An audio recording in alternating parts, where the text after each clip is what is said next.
नमस्कार। आज अपन देखेंगे उत्तराखंड की यात्रा। उत्तराखंड की यात्रा जब अपन करते हैं तो विभिन्न प्रकार के पेड़ अपन को दिखाई देते हैं, जैसे चीड़ का पेड़, देवदार का पेड़, सैतूत का पेड़, नाशपाती का पेड़, अखरोट का पेड़। चीड़ का पेड़ कैसा होता है यह भी अपन को दिख रहा है। देवदार का पेड़ कैसा होता है यह भी अपन को दिख रहा है। सैतूत का पेड़ कैसा होता है यह भी अपन को दिख रहा है। नाशपाती का पेड़ कैसा होता है यह भी अपन को दिख रहा है। अखरोट का पेड़ कैसा होता है यह भी अपन को दिख रहा है।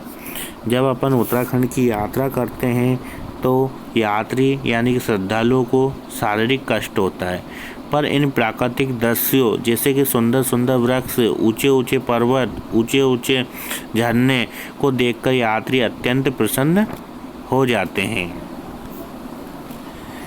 यह भूमि देवताओं की भूमि है, साधु संतों की भूमि है। इसी भूमि पर साधु संतों ने हजारों वर्षों तक तपस्या की है।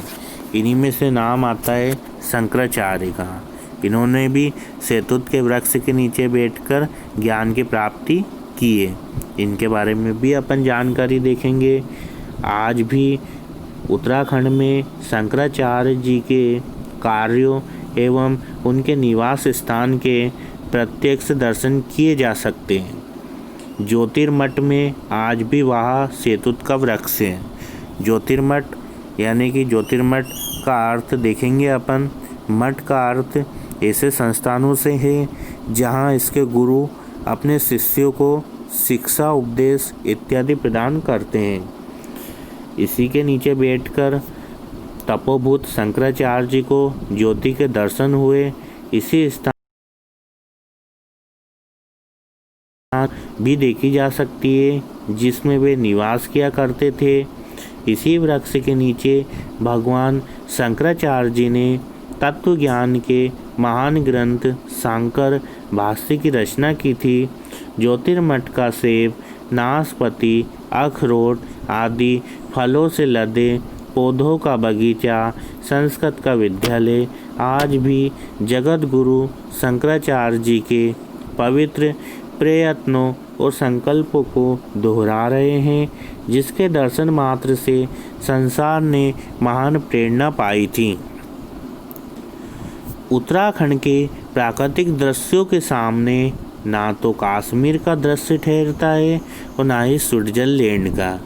स्वच्छ जल समेटे हुए कलकल करती पवित्र नदियाँ, वर्ष भर बर्फ से आच्छादित यानी कि छाया हुआ या ढका हुआ रहने वाली पर्वत चोटियाँ, हरे भरे वृक्षों से भरे घने जंगल, चारों ओर फैली हरियाली, घाटी की मनोहारी वादियाँ, चीड़ और देवदार के ऊंचे ऊंचे वृक्ष, गगनचुंबी ऊंचाई से गिरते घाटी की मनोहारी वादियाँ, चीड़ और देवदार के ऊंचे ऊंचे वृक्ष, गगनचुंबी ऊंचाई से गिरते जलप्रपात और शांत मनोरम वातावरण, सब कुछ ऐसा लगता है मानो किसी दूसरे लोक में आ गए हो।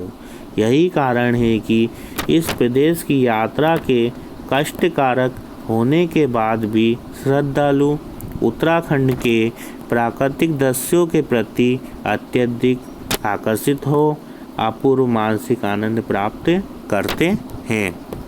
इस प्रकार अपन ने चारों धाम देखे, यमुनोत्री, गंगोत्री, केदारनाथ, बद्रीनाथ, इनका विवरण देखा, विभिन्न प्रकार के वृक्ष देखें, पेड़ देखें किस प्रकार दिखाई देते हैं, यह किस प्रकार की भूमि है, किस प्रकार के संतों की भूमि है, शंकराचार्य जी ने किस प्रकार तपस्या की है, उन्हें किस प्रकार का ज्ञान प्राप्त हुआ है, ज्योतिर्मठ क्या है, अपन ने उत्तराखंड की यात्रा का सारा अध्ययन किया है। लगता है आपको सारी चीज़ें अच्छे से समझ में आ गई होगी। धन्यवाद।